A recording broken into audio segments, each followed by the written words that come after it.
Depois de um ano de efetivo trabalho, todo empregado quer mesmo é dar uma pausa e tirar férias para descansar. Esse direito está previsto na Consolidação das Leis do Trabalho, a CLT, mas há algumas regras para a concessão desse benefício. Você sabia, por exemplo, que quem decide em que período o empregado vai tirar férias é o empregador? Ficou curioso? Saiba mais na reportagem especial desta semana. Cada cantinho da casa do David guarda muitas histórias, lembranças de viagens inesquecíveis. Há 4 anos, o consultor de investimentos e a mulher decidiram mudar a rotina viajando. E nesse período, conheceram um pedacinho de muitos países. E tudo isso, segundo o David, só foi possível porque colocaram em prática 2 palavrinhas: organização e planejamento.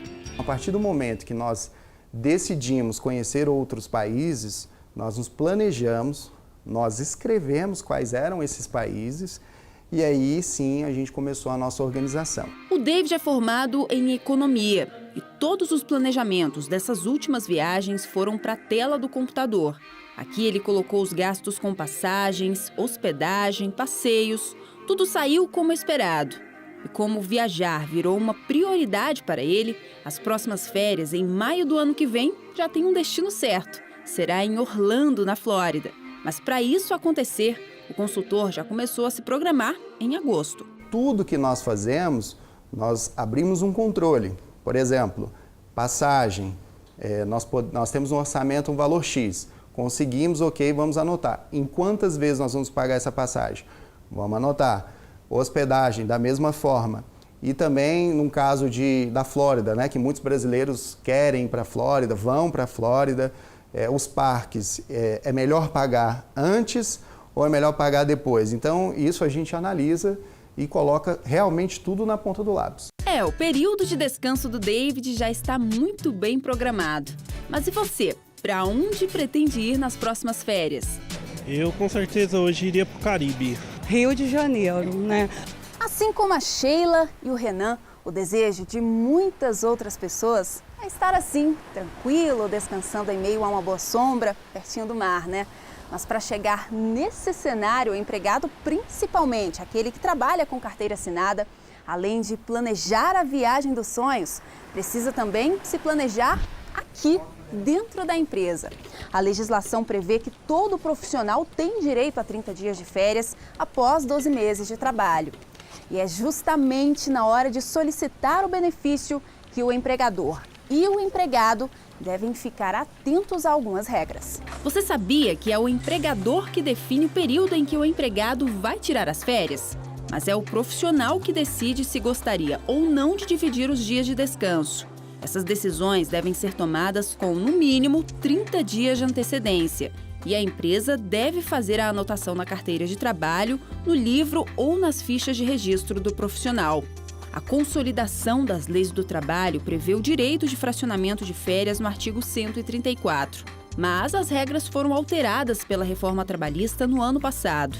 Este juiz da 11ª Vara do Trabalho de Brasília explica que agora é possível parcelar as férias em até 3 vezes por ano. A reforma trabalhista trouxe a possibilidade de, em havendo concordância do empregado, haver o fracionamento do período de férias em até 3 partes, sendo que uma parte necessariamente deve ter no mínimo 14 dias e as outras 2 partes não podem ter, não podem ser inferiores a 5 dias cada. A CLT ainda prevê outras regras em relação às férias, entre elas a de que só é permitida a venda pelo empregado de apenas 10 dias do benefício.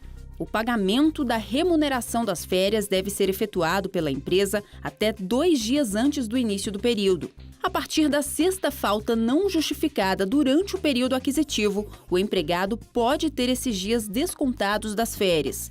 Integrantes de uma família que trabalham na mesma empresa têm direito de tirar as férias no mesmo período.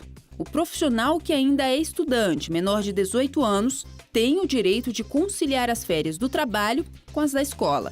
Durante as férias, o trabalhador não pode prestar serviço a outro empregador, exceto nos casos em que essa condição seja exigida em outro contrato de trabalho regular. O empregado que for demitido sem justa causa antes de completar 12 meses de serviço terá direito à remuneração relativa ao período incompleto de férias. E para quem está pensando em estender as férias com algum feriado prolongado, fique atento. É que o início das férias não pode coincidir com a antevéspera e com a véspera de feriados e do repouso semanal remunerado. A ideia aqui é que o empregado não seja prejudicado com férias de períodos curtos que, de alguma forma, já incluam feriados e o repouso semanal, porque aí, obviamente, ele teria um dia a menos de férias. Então, é até uma finalidade que, a meu ver, é positiva, mas é claro que no dia a dia e no caso concreto, toda situação precisa ser analisada, porque esta alteração da reforma trabalhista veio com o propósito de favorecer o próprio empregado, para que ele não perdesse um dia de férias com feriados e com repouso semanal. Mas muitas das vezes o próprio empregado ele tem interesse em tirar as suas férias, o início das suas férias, numa antevéspera de feriado para participar de algum evento, por exemplo. Então, neste caso, obviamente deve prevalecer o bom senso se for um início de férias a partir de uma necessidade do próprio empregado. Eu não vejo como, de alguma forma, obstaculizar esta possibilidade. O juiz explica que, apesar da reforma trabalhista ter feito uma série de mudanças nas regras em relação às férias, como o fracionamento em até 3 períodos, a não proibição do parcelamento das férias a trabalhadores menores de 18 anos e maiores de 50, entre outras alterações, ainda não há uma jurisprudência consolidada pelo Tribunal Superior do Trabalho. E por isso é preciso que empregado e empregador estejam atentos na hora do requerimento do benefício. Ninguém sabe exatamente neste atual momento como que a jurisprudência ela vai se consolidar e se formar no futuro. Então, obviamente, o empregado ele precisa estar atento a essas questões, que são novas e que exigem uma interpretação de maneira um pouco mais complexa de cada instituto. Agora que você está por dentro dessas importantes regras, é só fazer como o David, se planejar direitinho para curtir bastante o período de férias. E pelo menos para esse turista aí, o sentido das férias cabe bem em uma frase, guardada no canto da sala. Viajar é uma oportunidade de mudar a roupa da alma. Quando nós encontramos esse encarte, essa frase, foi em Porto de Galinhas, em Recife. Isso, eu e minha esposa, nós nos identificamos demais. Porque para nós viajar realmente é isso. Quando a gente viaja, a gente esquece dos nossos problemas, desse dia a dia corrido que a vida nos traz. E a viagem é uma das nossas prioridades. Então, realmente é como se a gente lavasse, trocasse a nossa alma, a gente abrisse o nosso coração para essa oportunidade de conhecer um novo lugar, novas pessoas, novas culturas.